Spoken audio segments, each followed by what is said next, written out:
হ্যাঁ এভরিওয়ান, কি অবস্থা? আজকে তোমাদেরকে বলে দিব 19শে জুনের যে ডেইলি কম্বো আছে সেই কার্ডগুলো দেখাই দিব। তার মাধ্যমে তোমরা 5 মিলিয়ন কয়েন পেয়ে যাবা। সো প্রথমে মার্কেটে এসে ট্রেডিং বটস, এটা হচ্ছে আজকের ফার্স্ট কার্ড। এই যে দেখো, একটা কার্ড হয়ে গেল। নেক্সটে তোমরা চলে যাবে পিআরএন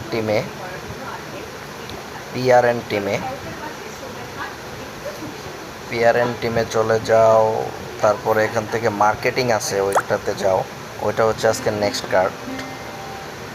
এই যে মার্কেটিং, দেখছো নেক্সট কার্ড হয়ে গেল। এখন থার্ড কার্ডটার জন্য যাইতে হবে স্পেশালে গিয়ে দেখো একটা কনফারেন্স আছে, এই যে কনফারেন্সটা ওকে করে দিবা। হ্যাঁ, হয়ে গেল। এই যে দেখো 5 মিলিয়ন কিন্তু দিয়ে দিল। তো প্রতিদিন আমি এইভাবে কম্বোগুলো দিব। সো আমার চ্যানেলের সাথে থাকো, চ্যানেলটা সাবস্ক্রাইব করো, এবং thank you everybody for watching my videos.